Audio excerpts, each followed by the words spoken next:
Verdadero Dios y verdadero hombre. Catecismo de la Iglesia Católica. Hola, mi nombre es Johanna Villantuono. Voy en el segundo grado de preparatoria en el grupo C. Vengo de la preparatoria Anáhuac Mérida y este es el proyecto final de la materia de formación humana. Motivo de elección.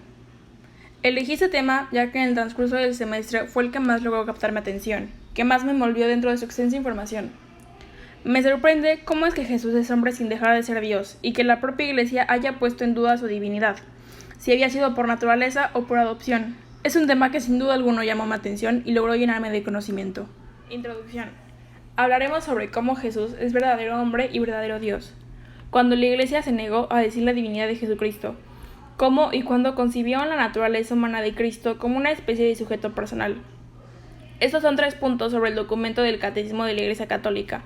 En la primera parte, la profesión de la fe. Segunda sección, la profesión de la fe cristiana. Capítulo 2. Creo en Jesucristo, Hijo único de Dios. Artículo 3. Jesucristo fue concebido por obra y gracia del Espíritu Santo y nació de Santa María Virgen. Del 464 al 469. Número 3. Verdadero Dios y verdadero hombre. Número 1. Jesús es verdadero hombre y verdadero Dios. El acontecimiento único y totalmente singular de la encarnación del Hijo de Dios no significa que Jesucristo sea en parte Dios y en parte hombre, ni que sea el resultado de una mezcla confusa entre lo divino y lo humano. Él se hizo verdaderamente hombre sin dejar de ser verdaderamente Dios. Jesucristo es verdadero Dios y verdadero hombre. La Iglesia debía defender y aclarar esta verdad de fe durante los primeros siglos frente a unas herejías que la falseaban. Después, la Iglesia confesó que Jesús es inseparablemente verdadero Dios y verdadero hombre.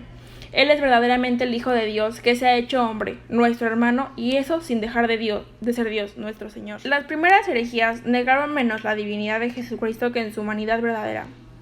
Desde la época apostólica, la fe cristiana insistió en la verdadera encarnación del Hijo de Dios, venido en la carne. Pero desde el siglo III, la Iglesia tuvo que afirmar frente a Pablo de Samosata en un concilio reunido en Antioquía que Jesucristo es Hijo de Dios por naturaleza y no por adopción. El primer concilio ecuménico de Nicea en el año 325 confesó en su credo que el Hijo de Dios es engendrado, no creado, de la misma sustancia que la del Padre, y condenó a Arrio, que afirmaba que el Hijo de Dios salió de la nada y que sería de una sustancia distinta a la del Padre.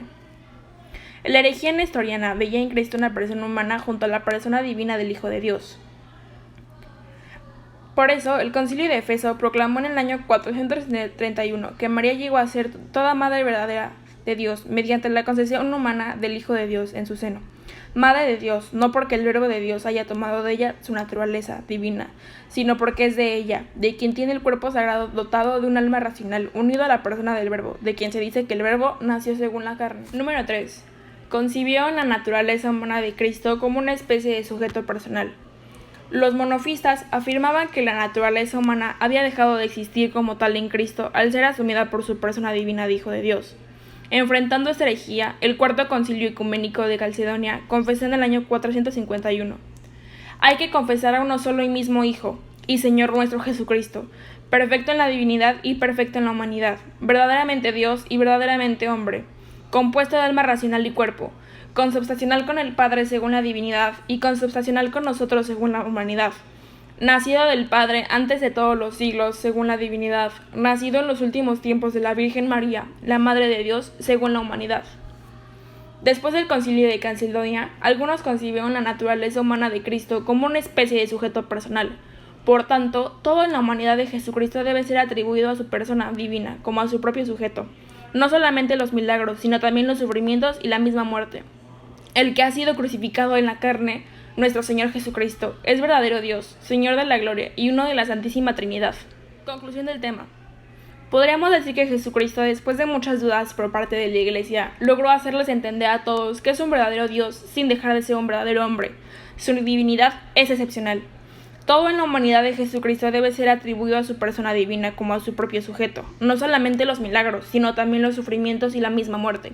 Respondemos a la divinidad de Jesucristo ya que está presente en el cielo de manera divina y en la tierra como el hombre que es. Lo más importante.